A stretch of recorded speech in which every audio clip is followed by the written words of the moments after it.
So, last week, somebody sent out this article, and it says, what I learned in Israel about the recent Israeli elections. And they sent this the day that we got back from Israel. And I kind of freaked out. This is not freaking out. I thought it was really interesting when somebody sent an article like that, because we just had election day here, right? They had theirs 1 week ago. They changed their time zone 1 week ago, as a matter of fact, right? So they're the one that had those. But anyway, I thought it was interesting to get back. I read this article, talks about Kyrie Irving. Well, how does this have to do with, why does the NBA tie into Israel, the election, their prime minister, all that stuff? Here's the comment. It was talking about election and how the country has, Jewish, Christian, Muslim populations. How does that affect the election? It said, here's the bad news. 71% of people, 71% believe that human beings, rather than God, should be the judge of right and wrong. 71%. 42%, what you feel in your heart is your moral guide. 29% said that the Bible should actually be your base of morality. So less of the think that morals come from Scripture. And then 66% of adults who possess a biblical worldview said that the Bible should be the main source of determining right and wrong. So I bring that up because this is kind of what we've been talking about, right? Worldview. What's the lenses that you see the world from? How do you make decisions? How do you decide what's right and wrong? How do you pass that on to the next generation, etc.? So I say all that because it comes up even in elections, and we just had. We're going to talk about that topic, worldview, and I guess ethics would be the word for it, in a couple different ways as well. So Genesis has 3 passages that I want to look at quick.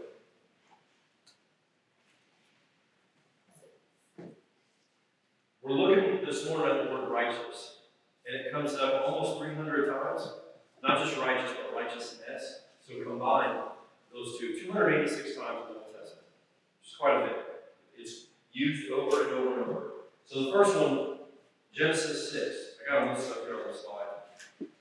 All 3 of these references and their main character. Genesis chapter 6 has 2 halves to it.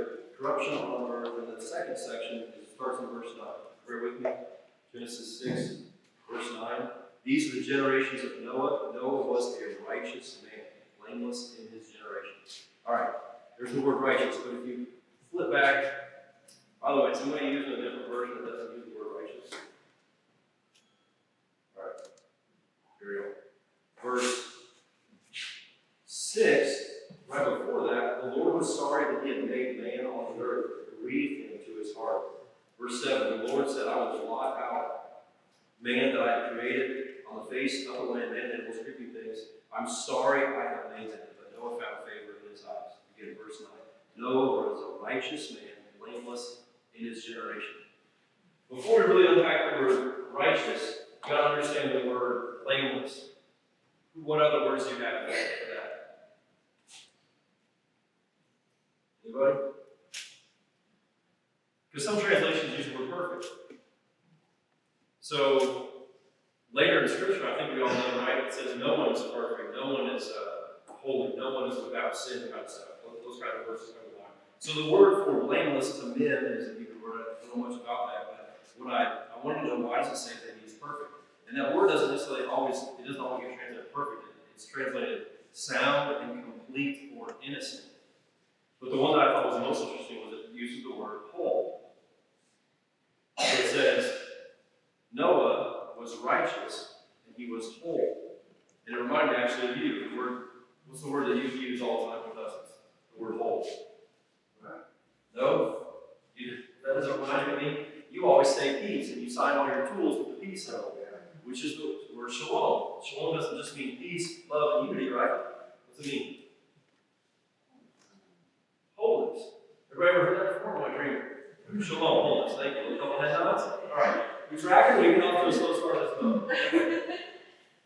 All right. So the word wholeness stood out to me in that instance because of the word when it says the Lord was sorry, because that shows that the world was broken, right? If you have a broken world, then you look for something that's whole. And that was the difference between the world and Noah in that situation. So that helped me understand a little more this word righteous. Righteous is more like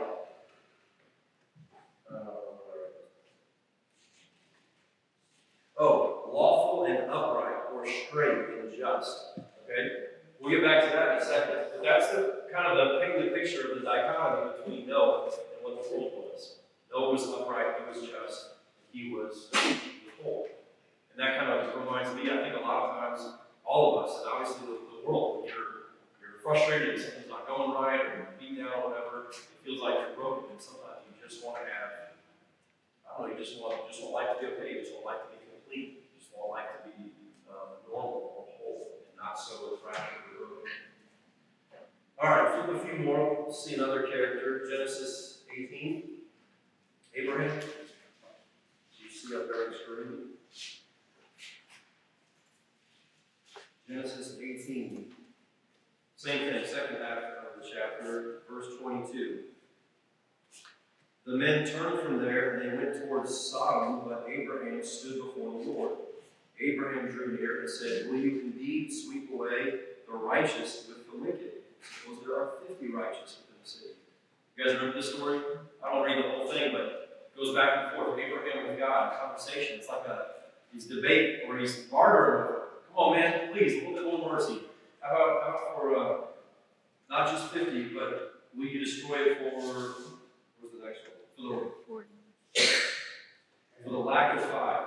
And I will not for the 45, verse 28. They go back and forth, back and forth. But again, that word is used over and over and over in that passage, the word righteous.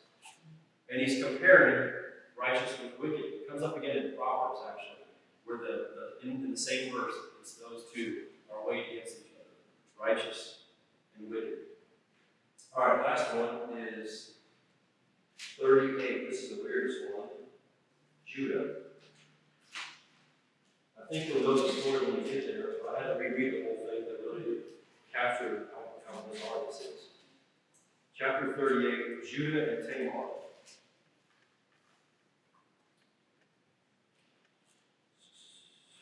All right, so Judah gets married and has 3 boys. Let me paraphrase for you. Verse 6, Judah took a wife for his firstborn, and her name was Tamar. Let me speed up a little bit. There's 3 boys. Remember how this works?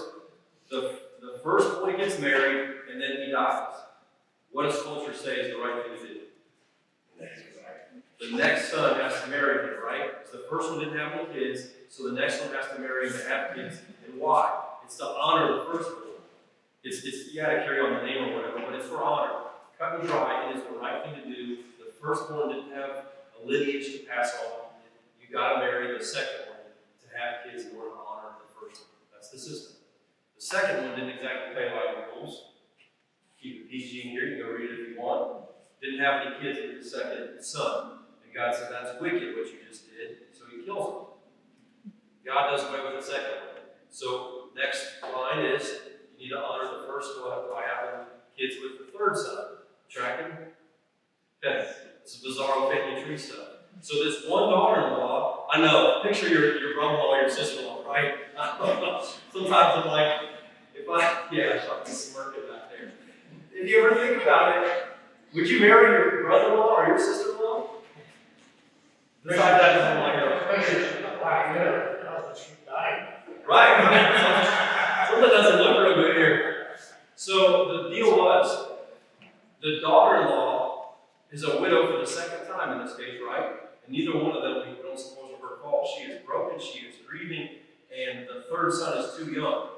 And she's told by her father-in-law, "Why don't you go back to your dad, hang out, and then you'll marry him when he's of age." The problem with that is, I think we've seen this in Scripture in other places. When a woman, not just a widow, but when a woman goes back to her family, it is embarrassing. You're broken, damaged. I mean, those aren't good words to use, but it's not good. It's not pretty. It's not a good thing. It's shame, right? There is shame. We're going to come back to that word in a little bit.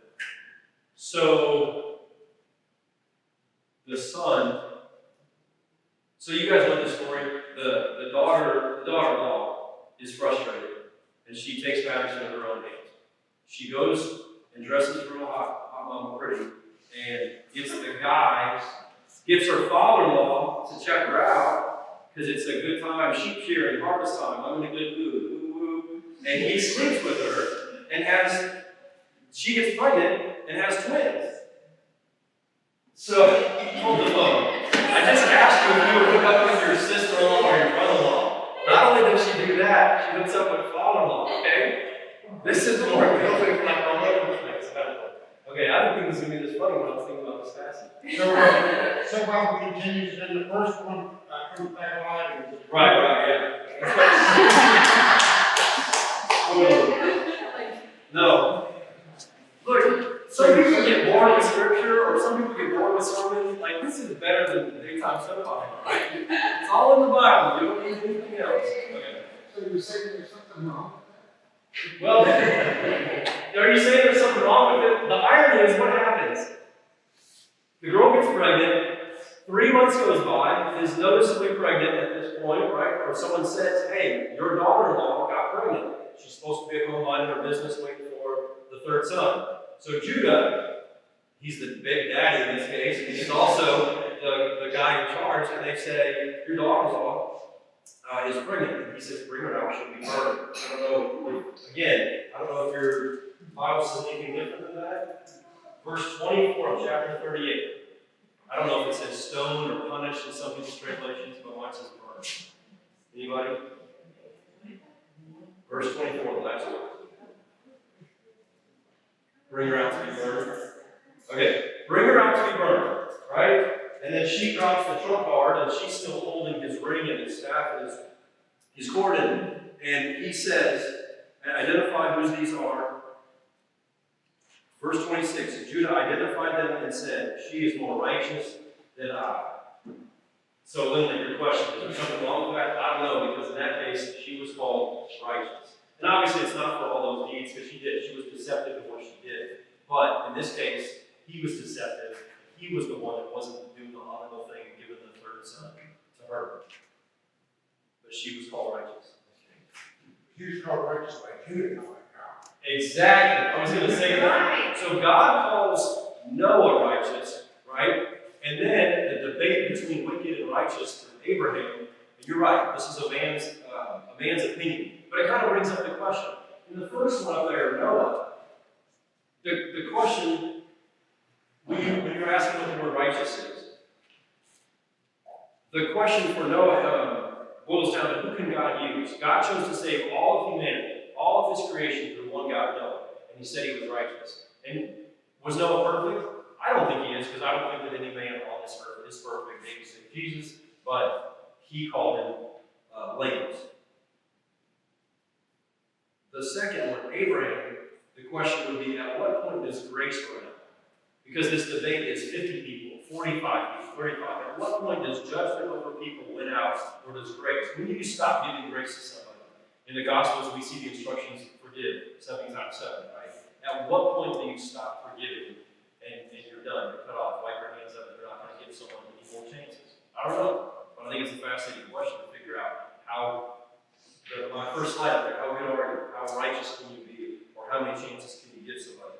For Judah, I just scribbled down the situation is messed up. She sleeps with her father-in-law in order to confront him / convict him for dishonoring her. She totally outsmarts him. And then she has twins. This is incest. So at what point is this righteous? Yeah. This is my question. Does the son-in-law then accept her and the boys as his wife and kids? We never see that. The story never ends. But you want to know the irony? The son Perez and Zela, if I'm saying that right, Zela. You don't even see that name Perez later. Right. You know? It's in the lineage of Jesus. It's in Luke, and I think it might be in Matthew actually. The name Perez comes up. He is never called the son of Shelah, I think is the third son, the third boy. He's Judah's son. And he is Judah's son, but I don't know if he was ever adopted by Shelah, the son. which doesn't answer the question, did Judah and Tamar raise together? I don't know. I'm just saying, we always get caught up in this idea, who can God use? I can't be used, I'm not good. He used a kid born in that crazy situation, in the lineage of David, Jesse, Jesus. Aaron, did you talk about the city, the justice, the word righteous as justice, and you also contrasted it with the word wicked. It was in Proverbs. Did you look into see, as we know, justice, or righteous and justice, and lawful, and all these Right. things, what did wicked mean? Or did you get a chance to look at that? Yes, because I had that written down, because it comes up with, remember how a couple weeks ago we talked about sin is missing the mark? In this case, wicked doesn't mean that. What was it?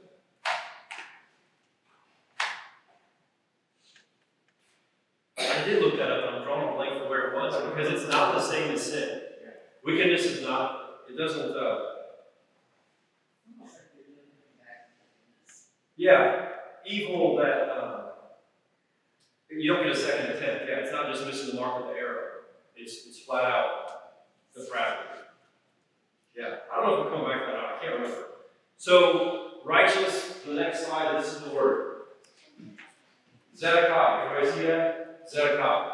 It was one of the words in this book we were talking about a couple weeks ago. It's in there. It's just one of the basic words that people know. In fact, I was having a conversation with Truman about the little one, but we talked yesterday, and I told him, hey, tomorrow morning is Zedekiah. And he goes, oh, righteous. Cool, all right, I'll see you there. And I thought I was kind of impressed, someone that knows this. This word, I won't say it haunts me, but this word has come up over and over and over again for me. And it was probably like 8 years ago.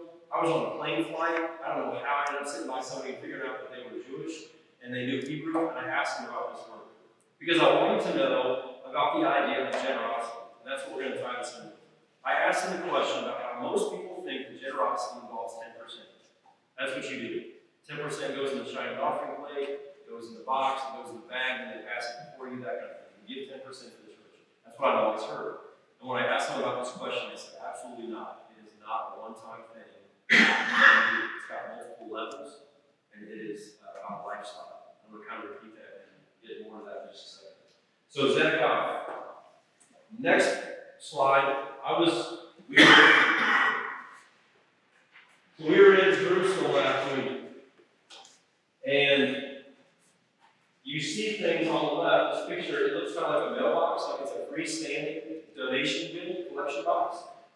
But on the right, I didn't get a picture. You can see it's a livestock. I pulled it up off the internet, but they were literally like that. It's a real picture of multiple boxes next to each other on a wall. The first time I noticed this, we literally walked out to the western wall. Everybody's heard of that? The Wailing Wall, Western Wall? Okay? It was part of the original temple, and it is considered the holiest place on earth. There's guards out, there's green uniform dudes with rifles standing there. It's protected. We walk out of the gate, a bus is right up here on the street, and I look right here on the wall next to me, and there's one of those bolted to the wall, and it says on, like all the words are Hebrew on it. You can see that from here? Yeah? And they say things like, they're all nonprofits. Every one of those shows a different ministry or organization or whatever, and they're all for different causes. But when I stepped out of the one, I didn't know what it was for. I don't know if it said pay your fee, I don't know if it was for parking. I had no idea, but I looked at it and it said in English, Zedekiah. That's what caught my eye. So I started walking up to ask our tour guide who knew Hebrew, what's with this thing, and couldn't ask him anymore around it. So I actually got him on Facebook Messenger. I said, what is up with this?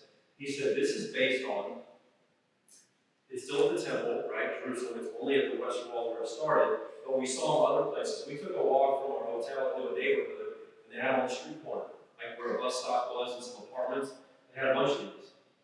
And so I asked him, what is up with this? If they all represent different nonprofits and different ministries, what gives? He said it's based on the temple tax.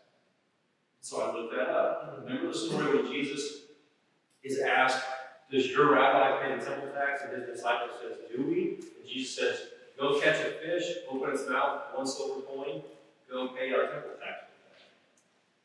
It was something Jesus kept up with. So it was still used in his day. It's kind of gone away now, but at the Western Wall, there's still bins, and they still have this. They use it as a model, I guess you could say, for generosity for people to give. Kind of blew me away because you didn't see it in other towns. You didn't see it in Tel Aviv. You didn't see it in Capernaum kind of places. It was only in Jerusalem. What's this have to do with generosity? I guess I wanted to bring it back to ask, I guess in our context, if we see this word righteous in Scripture, how does it connect to generosity in the financial sense, and not just like an offering plate, but clearly out in society? What does this look like? So I want to ask you this question. Put all that on the shelf for a minute. We just ask you, in your week, or in your day, or yesterday, or all of last week, all of this month, what is something that you've done that you would classify, or somebody else would classify, as being generous? I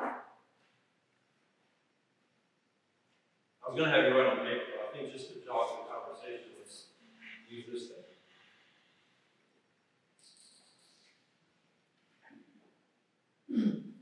I'm assuming somebody at some point in the last month has put a nickel in there, or maybe a little bit more. What else? Tipped artists. Absolutely. Musical, painting the French Quarter, anybody that's trying to show their trade. Someone bought Gerald donuts this morning. There's generosity to the group.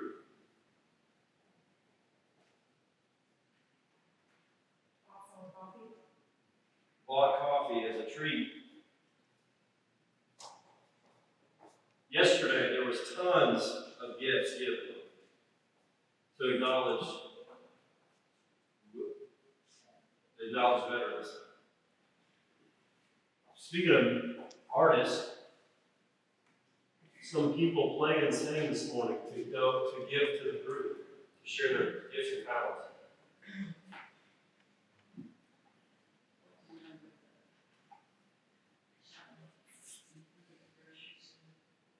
Helped a new mom or a younger mom?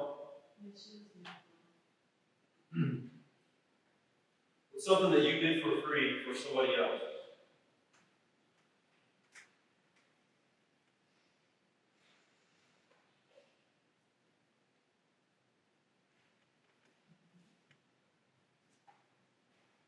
A bunch of lazy, selfish people in here. Or you're really humble and you don't want to talk about it.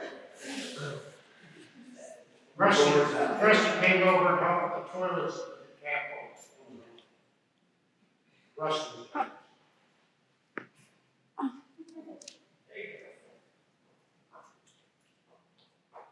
There you go. Let's get specific, everybody. All right. Sloan valves, flush valves. What'd you say? Oh, very humble. There's two sides. People at work. In what way? Going out of your way?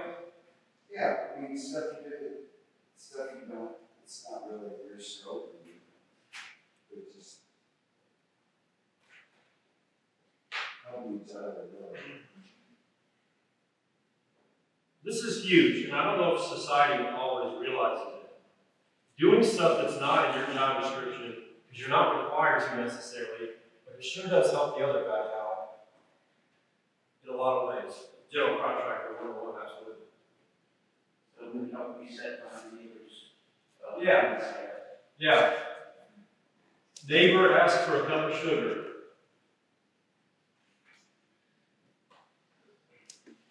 Absolutely.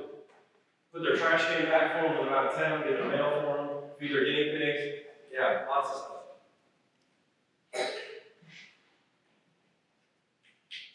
What's up? What you did to help somebody else? What you don't do now? Yes. So when a car almost drives me off the road, Well, that still has the finger pointed at the other person. But I was on I-10 yesterday, and I thought about that, absolutely. If you let somebody are generous with your turn signal, if you allow, you know, if you don't cut them off, if you don't floor it to get in front of them, all those kinds of things. Absolutely. Driving can have generous qualities and characteristics. Yes. Just like talking to somebody, you know, and giving your time in 2 minutes.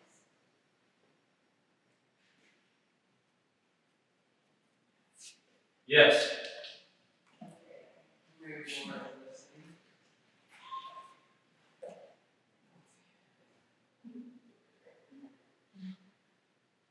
Yep.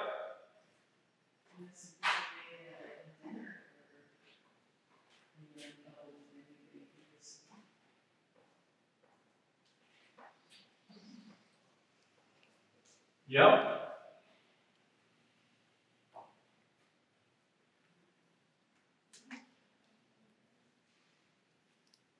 All right. So my next question.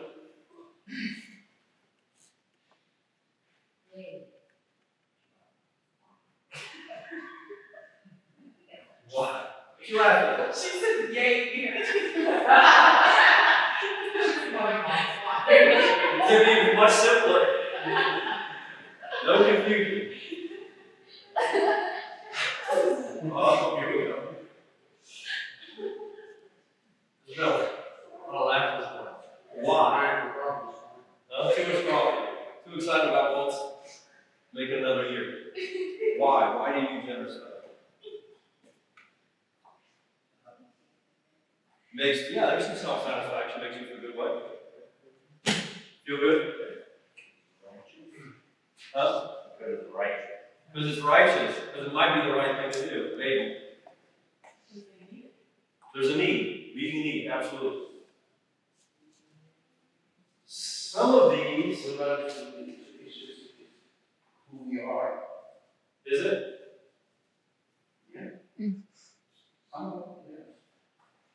But like Paul said, with driving, sometimes it's a lot easier to say, screw it, get out of my way. I gotta get to my destination. Y'all move out. You're not as important as me.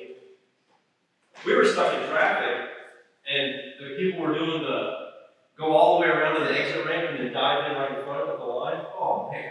Apparently they obviously have someone more important to get done. Yeah. Kind of makes you human mad. So when you say it's the right, or it's who we are, that's the right question. You can't do it the way that you want to treat. Okay? And that's what Jesus said, anyway, right? Back scratching. What you say? We may do that, I just think they want to help in a hurry. Let them get there first, I'll catch them later. Okay, well let's break this list down. The next slide. I thought this was interesting. The guy, I showed you guys a list. When I did the whiteboard a couple weeks ago, I had this whole list, political, psychology, and all this kind of stuff. Well, it came out of this book, and about a week after that, I went and heard this presentation in Houston, and this guy had a whole list that I had just used, but then he put this up. I thought this was fascinating. This is how society is structured, generally speaking, in these parts of the world. This is your motivation. Here in the Western world, USA, we operate on the guilt of innocence mindset. Think about this. If someone accuses you of doing something, generally, a lot of times we right away like, oh, I didn't do that. Because we don't want to be guilty. A lot of times we're defensive pretty quickly. But the word on the right is what it represents. We operate on a guilt versus innocent basis. And why? Because we don't want to be wrong. I don't want to be wrong. While I wanted to disagree with that, I was watching a documentary this week about the death of George Floyd. And I looked at it. The story, the documentary talked about the arrest and then the trial of the officers after the fact. There was a big debate about whether or not they were going to try the four of them together or individually. And you know what happened? They charged them individually. Why? Because we don't have a collective viewpoint of society. You can argue and probably say that the four of them wouldn't have been convicted necessarily together because they didn't have the same level of guilt. You guys know that. Everybody's on the video. One person was responsible for the main part, you're getting tried for that. Other people were accessories in a sense, you will be tried for that. They couldn't be tried and forced because they all do the same thing. We are a very individualistic society, and I thought that situation was a good example of how to prove it. If you look, though, at Eastern, Israel, etc., other places, there's more of a shame than an honor. Somebody said the word honor a minute ago, and shame, you said shame, right? There's a lot to say about that story. I talked about Judah and Tamar. Why do you have to marry the next kid? It's not about, do I have to do this? Am I innocent? Am I guilty? No, it is the honorable thing to do. That's what you do. No bones about it. That's what you do. People talk about having your parents live with you, taking care, right? Building onto your house, adding another flag, all these kind of things that we see in other countries especially. Why? Because it's the honorable thing to do. And it's shameful to turn your parents away. I'm just using that as an example, but shame and honor. And why? Collective. It's because we is always more important than honor. The third one, Africa, Caribbean, there's more about fear and power. I thought of this with the Greek gods. Remember the comments about, I don't want to make the gods mad at me, I want them to bless me when it comes to farming, the sun god, we need his favor, those kinds of thoughts, those kinds of generalities. That's because it's not an I or a we when it's spiritual forces you're dealing with, it's a them. You don't want them to be mad at you, you want to please them. And that's what we mean by spiritual forces. So this is an interesting thing I thought to kind of give you open our minds a little bit to the idea of the mindset that we have. So go to the next slide, please. All right. So I read this article. This is actually listed on Wikipedia. This part because Maimonides, I'll say that right. This is an old guy who wrote a lot of stuff. He was a Torah genius. Okay, that's what it boils down to. He was a scholar, a professor in psychology, and all that stuff. But anyway, he said there are 8 levels. You can break down the idea of tzedakah into 8 levels of generosity. So I want to go through them because I want you to think about where you are with this, consider what his opinion was. I'm not saying he's right, but he's a lot older than me, so I thought we should consider it. Here we go, number 8. Giving in sadness or out of pity. This, the word sadness made me think of this. When I read a little bit more, this is basically giving out of emotion. So, unfortunately, I'm going to use this example, but think about the idea of Florida with a hurricane. You see somebody in need, your heart goes out to them, you get out the credit card, hit the Red Cross or something, or whoever, and you get it. It's one time, it's quick, you don't know the person, it's impulsive. That's what this is. And I'm not knocking that, but according to this, he's suggesting this is the lowest level, or maybe the entry level, for generosity. All right? And then moving on, number 7, when you give, but it might be not enough or it's inadequate. I think of some of these examples, I don't know. You give to somebody, but it's not really what they need, or you could have gone a little bit more, but you might have held back a little bit. It kind of shows where your heart's at. All right? Next slide, number 6. Giving after it's been asked, and number 5, giving before it's been asked. Interesting difference. Sometimes we're asked, let's see up here. I don't know, not to Walt at Camp Hope. Sometimes he has to come in here and ask for help. I have a big group, I have a toilet problem, I need help. And then sometimes, isn't it pretty refreshing when someone walks up to you or you walk up to someone and say, can I help you? Do you need help with something? It's a huge difference, right? And all of it is just thinking about somebody else's needs before they share it. All right, next one. I thought this was interesting. Not to pick at your actions or my actions, but it's interesting when you consider the small intricacies of it. Publicly, to an unknown person, or anonymously to somebody that you do know. Scribble something in an envelope. Try to use block letters so they can't figure out who you are. I don't know. Or making a donation, or trying to give somebody that you don't know, an anonymous person that you're not familiar with on a personal basis. It's just interesting when you think about, can someone, you guys said it earlier, but that's the way Jesus told us to do unto others. We have an opportunity to scratch your back in return. Sometimes when you do it anonymously, you're trying hard not to be recognized or to receive anything in return. All right, number 2, giving anonymously to a fund that is trustworthy and can perform acts as unto God with your money. This reminded me of the donation bins in Israel.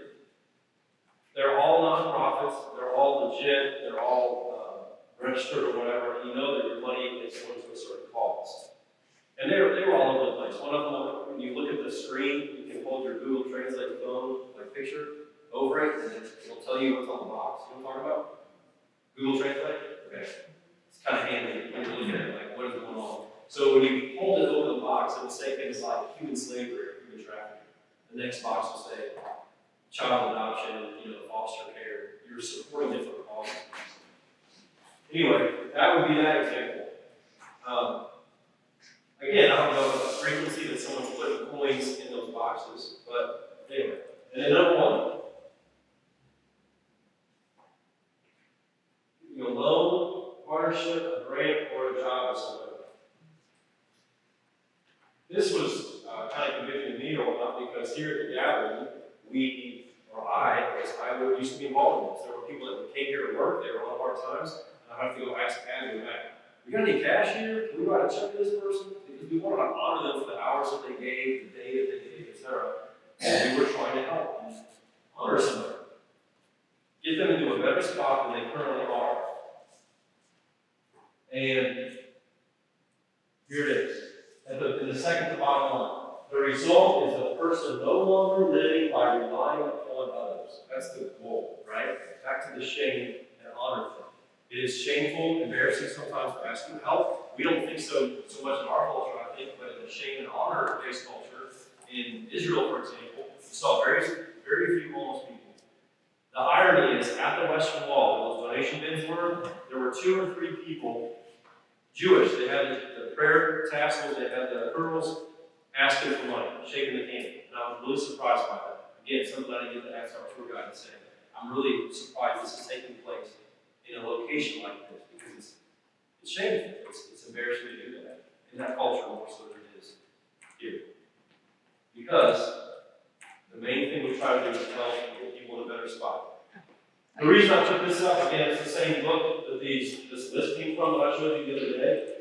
The reason I put this up is to go back to this phrase, this idea of worldview. How? A worldview is a pattern, and it's a habit. You have a pattern, you have a habit, you have a lifestyle. I am not trying to tell you something different, but I am trying to make you question where did it come from, and how did you get into this? I have talked about this before. There are people that walk in here with cash on a weekly basis and put it in that joy box. There are other people that say once a month, twice a month, when I get my paychecks, I'm going to write a paper check and put it in there. Other people say, I'm never giving to that thing unless I got some spare change, a couple pennies. Direct deposit from your bank account. Don't ever touch the box. I worked extra, I got a tax return, I made extra, someone gave me my birthday money, I don't know, I'm going to tithe on it. There are all kinds of different mindsets that we have for that thing. Somewhere, somehow, you develop a pattern and a habit for how you interact with that box. Or a previous church that you went to, we gave money to a plate or whatever. One of the things I know at Promise Hunter they have is there's an offering pass that comes, but then when you leave the building, there's a national company, the 4 box.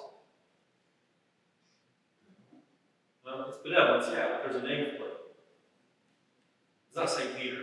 Anyway, it's an extra box, and it's for charity. And when I went back to visit my parents with the church that they were going to go to, there's one there. You pass the offering plate for the expenses of the church per se, but then they started putting Home Depot buckets at all the doors, and it was for $1. And they asked themselves, if every person put in $1 when they left, what could this go to? And they made a promise. It wasn't going for the light bill, it wasn't going for whatever. They were going to only help people that came and asked the church for help on a weekly basis. Someone needs some groceries, maybe we have $50. Boom, boom, boom, and we're done. It was called the generous buckets. That's what they did. So it was another level. Let me go all the way back to the conversation I had on the airplane with the person that taught me the word edify, or clarified it. This is the thing. I said, what about the 10% that most people believe, Protestants believe, with an offering plan of $20? And they said, it's the bare minimum, But Zedekiah, that does not encompass the phrase that I need to be generous with Zedekiah, the right way to live. They said the first thing is you do 10%, the second thing is you do charity. You would put a couple coins in the bins, or you would give on the way out of the church and that kind of thing, but it was the idea that a little bit more. And then they kept going. I don't know if you've heard this, but Matt's covered this before. Another level is you save up a few pennies personally, and you buy books. It could be Bible study books, it could be self-help books, but it's the idea that's the right thing to do for your own spiritual growth. That is the next level of where you should spend your money. And I was fascinated by that, but that's what they told me about Zedekiah. And then the layer on top of that is you save money and you spend money for your own trip to Israel, which was kind of mind-blowing, considering. So, when you think I'm doing enough, when you think you reach your goal or whatnot, my question is, what's the pattern and the habit that you're in?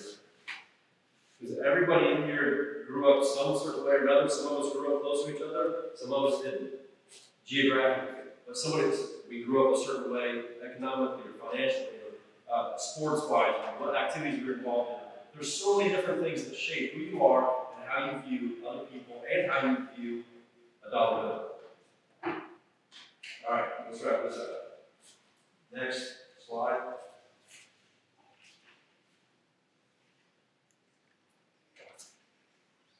So the reality is, in Jerusalem, those things were nearly, in that one neighborhood, they were nearly on every corner. And the reason I put this back up is because you and I, every single one of you, every single one of us, we all have opportunities basically on every corner. Every person that we interact with, we have opportunities constantly. And that just scrapes the surface of ways that we can be generous with others. And so my question to you today is based on your pattern and habits. What interruptions will you allow to give yourself more opportunities or different opportunities with your generosity? It's not right and wrong, I believe, the things that you give money to. But it has everything to do with the way that you experience it, what you do with it, what you learn from it, the satisfaction that you get, and maybe what it looks like. In Psalms, that word, Zedekiah, is used in Psalm 23. And one of the most well-known phrases in Psalm 23 is, though I walk through the valley of the shadow of death. However, that's verse 1. Verse 1, the Lord's my shepherd, I shall not want. He's the provider. Jireh, whatever the next one. Verse 2, he makes me lie down in green pastures. There's rest. He leads me beside still waters. Words new and known, right? He gives you rest and restoration. Verse 3, he restores my soul. The second part of verse 3, he leads me in paths of righteousness for his name's sake. God leads me to good, to upright, to just, for his name's sake. So he's the reason, or he is the direction that I think we all should take in righteousness. Why? For him, for his name's sake, for his glory. And the thing is, the last part of this is, I think we have to ask the question, what do we have to give? And I just saw this in the last day or two. What do we all have to give? We all have money. Every single person in here has money. But we also, every person in here has attention. We have time. Everybody in here every rich, poor, it doesn't matter. Everybody in here has the same amount of time. 24 hours in a day. You have the opportunity to talk with people or listen. You have the opportunity to watch an artist and give them attention or validate, verify their gift, their efforts, somebody who's trying. And let me take that a step further. Everybody's got time, everybody's got money. Everybody doesn't have resources. This was the last one. Everybody in here, I guess the driving example is the best one. Everybody in here has air. And I just was listening to something, I think it was Thursday or Friday about this. What does that mean? It means that you have the opportunity, through what you breathe out of your mouth, to be generous and to do good and righteous, tzedakah, or to do damage. You can always build somebody up, or you can tear them down. You can bless God, or you can shame God. You can say good things, you can breathe out good things, or you can breathe out the negative. Or you can breathe out apathy and not really care and not make a difference. And so I guess I circle all the way back to the whole tzedakah. Is it really about what you put in the garage, or how much money you give away, or how many bins in Israel, Jerusalem, on the street corner that you put in when you leave your apartment building? You're going to catch a bus? I don't know. It's all part of it. But take money out of the picture. It boils down all the way to the time that you have, and how much you spend, where, and whatever. But it also has to do with what comes out of your mouth, whatever you breathe. And I would argue it doesn't even have to be words. You've been around people that get so huffy, hot and bothered, they exhale and they're frustrated about everything, or I'm going through this, oh my gosh. So we all get frustrated, we all have times of, but it doesn't have to be words that come out of our mouth, it can just be sheer frustration in the area that we exhale. And I think it comes back to the idea of setting up. In Psalm 23, where's God leading you? The right living, you want to use the word righteous? The Zedekah's got everything to do with, are you upright and just? How you're spending, how you're lifting others, and lifting up. And you got it. Wouldn't you say though, well, technology giving, really what gives that value, right, and motivation? What do you mean? The motivation for what? So, what's motivating us to not pull that drop off run off or get front of work? What's motivating us to put something in our life? What's motivating us to tip, the office? What's behind it? Because, sometimes you do something, when you shut them up, that's not a step high. But it becomes the motivation of the heart, right? Which gives those actions, right, value of that high. Yeah, and that's why I put up there those 8 levels, I think, to kind of make us ask the question, the anonymous thing, the public thing, but also, that still has to do with us. Do we get recognition for it? Do we get a tax break for it? But go back to Psalm 23. He leads us in it. Why? For him. Right, absolutely. And the more that we think, what am I getting out of this? Why am I doing it? Am I shutting them up? It's still not about us. Maybe we're asking it the wrong way.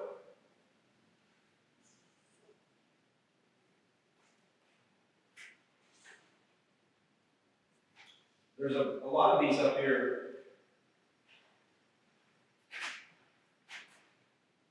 There are a lot. I don't know. Do you help somebody else because they helped you? The scratching the back thing? The one up there that said number 1, it was help somebody else to restore them so that they don't need to ask anybody for help. There's also, you remember, we've talked about this before, the biggest act of generosity, the most humble thing you can do is, you remember? Help bury somebody. Help bury somebody. They can't pay you back. And I was asked the other day to go look at a burial plot, and it was for, it was a pauper's field, potter's field. You've heard this phrase? It's for people that can't afford to be buried. And we were going to look at, what are people going to say for our parish? Are we going to bury people in a grave, or are we going to have buy a spot for their urns based on people that could never be buried? And I couldn't get the verses out of my head about how Judas's money went to buy the potter's field, and the idea of tzedakah, generosity. This is the most generous thing that we could ever be involved in, something very somebody. Especially if it doesn't have a family member. Yeah. This is good. I'm glad we don't have a firm conclusion, because I don't think this is this is not a black and white topic. This is a head scratcher to make you wonder what are your patterns and habits. That was the point of today's sermon. But I'm glad that Psalm 23 said it has to point back to God's word. All right, Christian, you can always pick up here.